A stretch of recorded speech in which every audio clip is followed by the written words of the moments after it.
can! It's over! He's done it again! Unbelievable!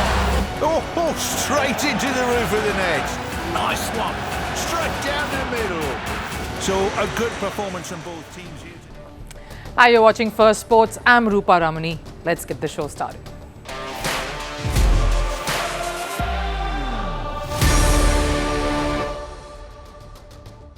On the show today, there's lots heading your way, centered around the Stampede that killed many and injured several others outside the Chinnaswamy Stadium in India's city of Bengaluru. What actually triggered the chaos, and what are the different parties involved in this mayhem saying? How are the cricketers, particularly Virat Kohli, reacting, and where does the Indian board stand in all of this?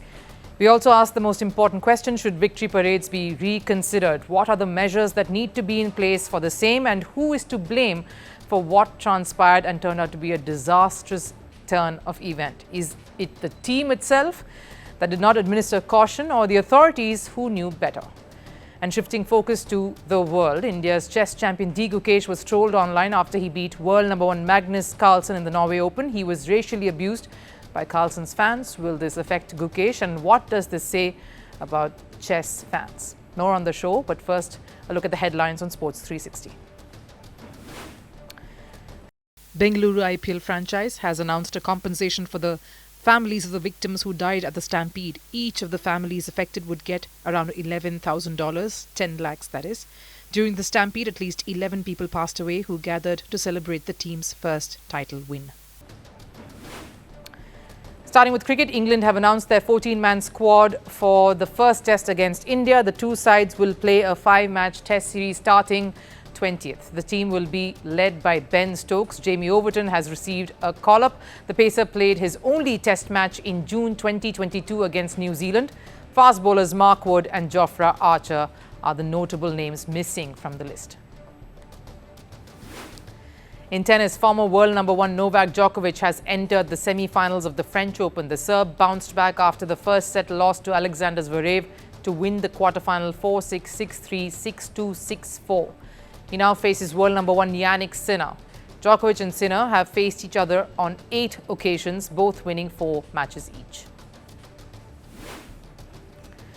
Moving to football, Cristiano Ronaldo powered Portugal into the Nations League final after a goalless first half between Portugal and Germany. It was the Germans who took the lead in the second half of the game. Francisco Conceição equalized for Portugal. A little later, Ronaldo scored the winner. Portugal will face the winner of defending champions Spain and France in the final.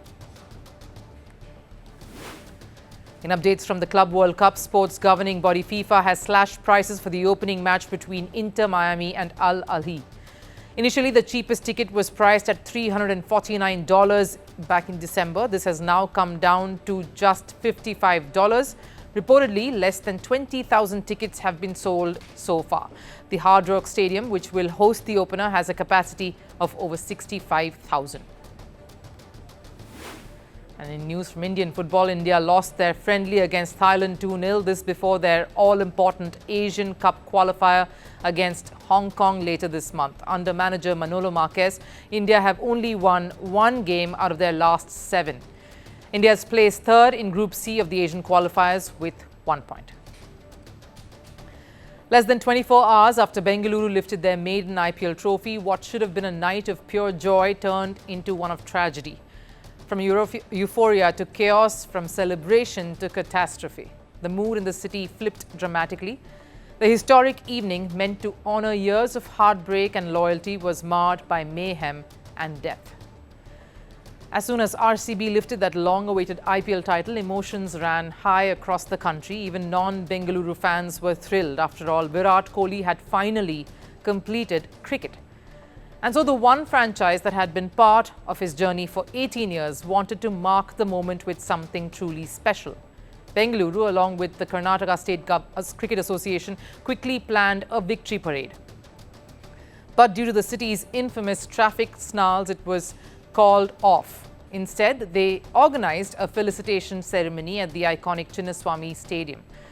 But here's where it started to spiral. Over 2 lakh RCB fans, most of them Virat Kohli loyalists, flooded the area surrounding the stadium. This for a venue that only hosts about 35 5,000 spectators.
No, I do not want to defend the incident.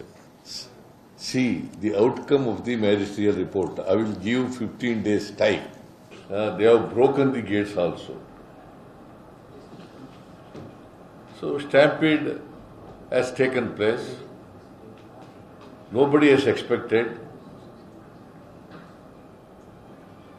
so much of crowd will come because the capacity of the stadium is only 35,000 people. But 2 to 3 lakh people have come to participate in the celebration. Police resorted to lathi charge to try and disperse the swelling crowd, and with only 5,000 security personnel on duty, the odds were stacked up, and soon the situation went beyond control. At least 11 people died and many more injured, leaving the entire cricket community in shock.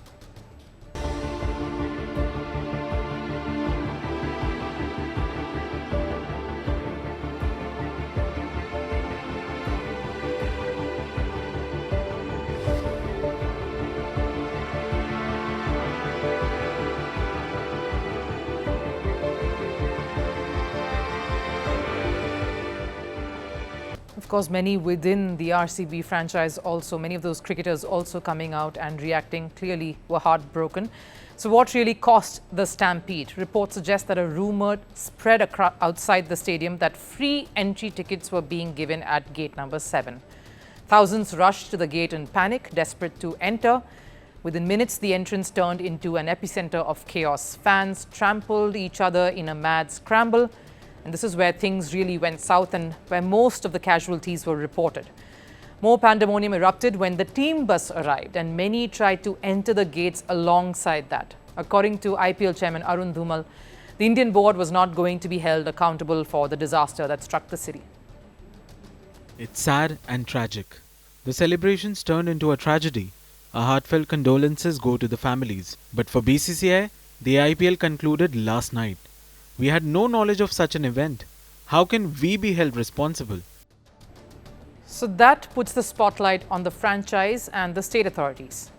Strong reactions have come in from the cricket fraternity condemning the tragedy that hit a victory celebration that should have been anything but, and offering alternatives that could have avoided such an episode. The celebrations could have easily happened 2 or 3 days later, and RCB fans would have still shown up in full spirit. Had that been the case, this tragedy might have been avoided. Some reports suggest Bengaluru had actually been denied permission for a road parade by traffic authorities due to expected crowding and chaos. Frankly, even negating the crowd turnout, such an event cannot take place in a city with that level of congested traffic that's there all year through. Now, if that's true, then they were obviously aware that fans would show up in massive numbers either way for the event that eventually took place. And why wouldn't they? They've stood by this team through 17 trophy-less years and 3 heartbreaks in a final. So when the title finally came home, they deserved to be a part of it, but perhaps not in this manner. What this title did was that it brought every section of the society together, from a hawker's children to a schoolgirl to corporate professionals. Each and everyone wanted to watch their biggest superstar, Virat Kohli, and his team celebrate with them. But now the people associated with the franchise will always remember this day, just not in the way they should. But a felicitation that turned ugly, an event that was haphazardly managed. the ownership of which nobody is willing to take. Very few stories in sport go from extreme ecstasy to utter despair and horror. What should have been a moment that a franchise and its fans of the sport the world over itself, should have cherished and relived for years to come has turned into one of terror and a red letter day that every RCB member and fan will dread to remember. The Stampede in Bengaluru has raised many questions. The one we are exploring today is around victory parades itself, a simple act of celebration that can prove to be deadly. What's the relevance of this really now? Is this getting too much to handle, and should sporting teams the world over reconsider organizing such victory parades? Yes, it's a sensitive subject because truth is the success of any sport the world over lies with its fans. How involved and emotionally invested they are, how cued into the action and their teams they are. It all matters. Fans drive the sport, they contribute to the TRPs, the viewership, they contribute to the revenue by packing into a stadium to watch a match. Now, this is only half as important as what they truly bring otherwise. They energize a game, their presence, the way they cheer a player or a team on, it all makes a difference. They are true stakeholders of any team. A game, a sport and teams are nothing without its supporters. So a loss or a victory belongs to the fans as much as it does to the players and the teams themselves.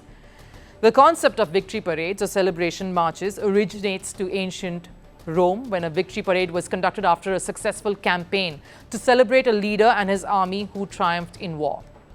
And that's where the tradition truly began. Many liken war to sport, one besting another in battle. So sporting teams started carrying out victory parades as well.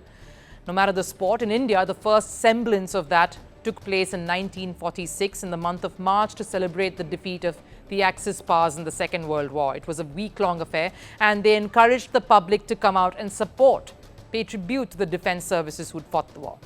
A tradition that seamlessly flowed into sport, and in similar fashion. The most iconic one was the T20 World Cup win that was marked by an open bus parade through the city of Mumbai. With cricketers perched on an open-top bus, it was organized days after, and there was a lot of planning that went into it. And even though rains came down hard on that day, it did not dampen the spirit of the supporters out there, and nor did that hamper any of the preparations and the security that had been put in place. No untoward incident occurred or reported. But cut to 2025, and two horrific incidents within 2 weeks apart have brought the sharp focus on the relevance of the Victory Day Parade and how it's organized as well. One was, of course, the incident in Liverpool's celebrations where a car ploughed into the crowd, killing few and injuring many. Oh, it's a bit bonuses. Holy shit. Oh my god. Oh my god. Oh my god!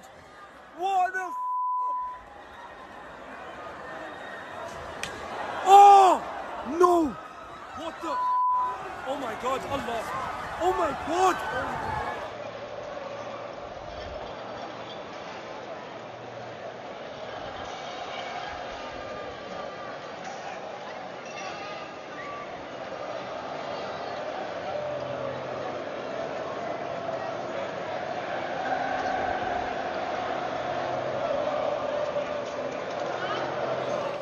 And of course, the second closer home, the chaotic stampede at the Chinnaswamy Stadium in Bengaluru that killed 11 and injured many others.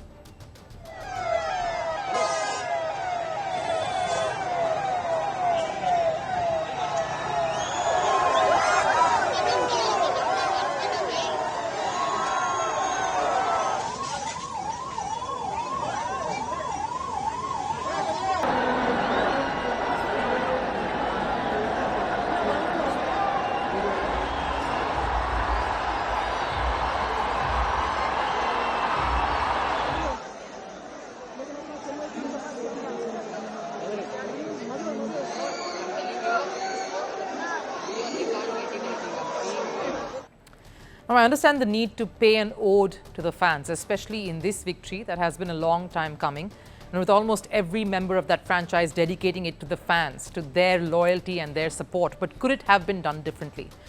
Knowing how cricket hungry this nation is, you saw it during the T20 World Cup celebrations in Mumbai when the team returned.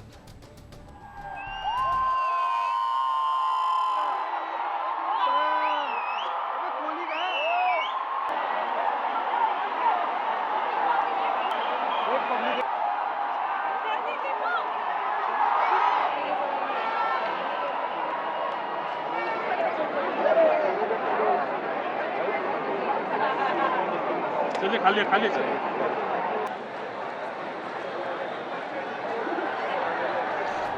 while it's easy to point fingers, the truth is someone needs to be held accountable for this tragedy, needs to take responsibility for what happened. So who is responsible for this disaster?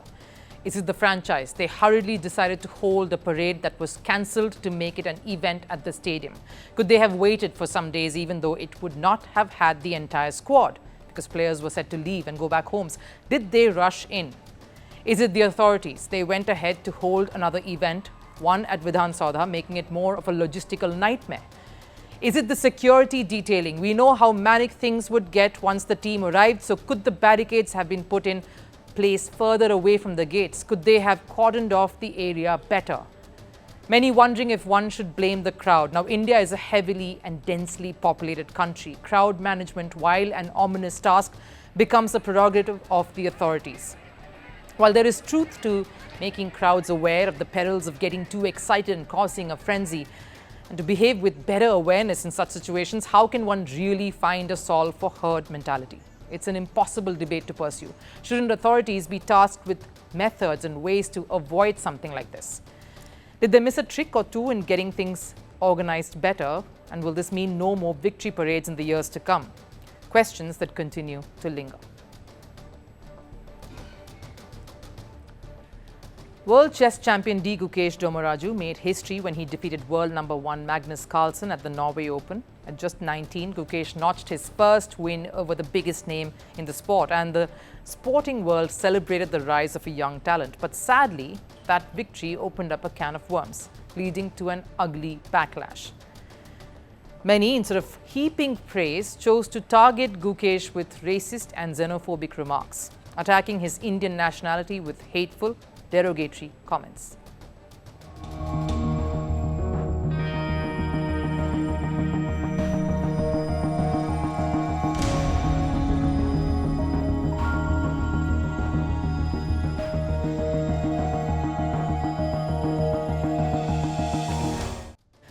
What's shameful is that any win, including this, deserved nothing but respect. This wasn't just any match. A young player who has taken giant strides in chess was facing a seasoned campaigner, a champion, a 5-time world champion who's done this countless times before. Gukesh was on the back foot for much of the game too, but it was his patience, his resilience, coupled with, of course, the time constraint that forced Carlsen into a rare error. When he finally lost, he vented his frustration. Oh my God.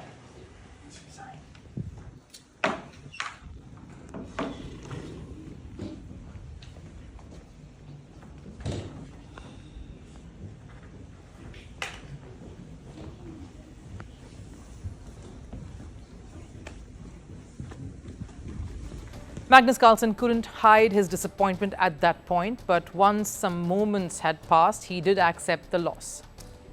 Sometimes, bigger than the quality of your moves. So what he does well, as I alluded to, is he really fights very, very well, and he was there to take his chance. So he deserves credit for that.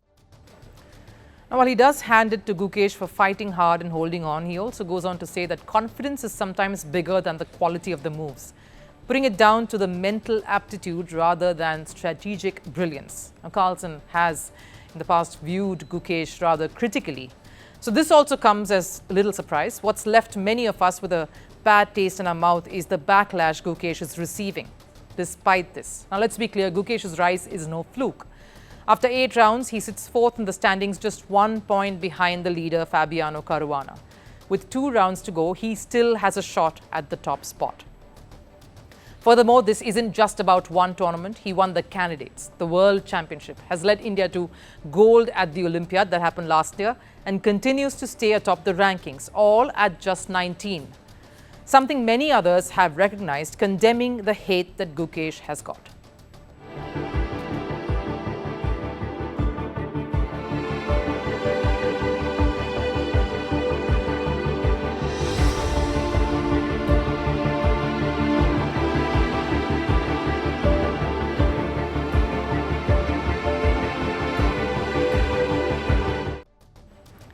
I get it, every fan wants the player they support to win and win always. But as sports enthusiasts, one also has a responsibility to respect the eventual winner. Be a true fan of the sport itself. Now, I'm confident no amount of trolling will shake Gukesh's confidence. He seems wall-like with his general demeanor, and more so when he's indulging in a battle. Carlson seems to recognize that at least. Maybe his fan base needs to come to terms with that too.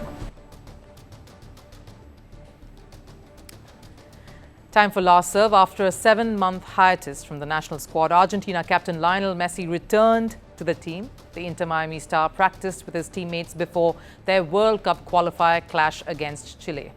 Football maestro showed some tricks during his session. Take a look.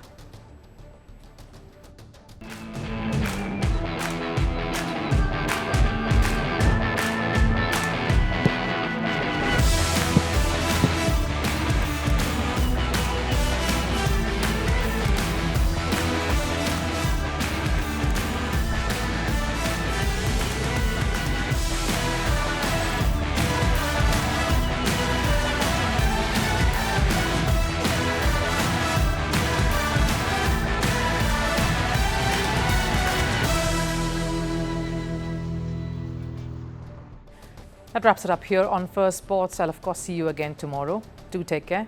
Bye-bye.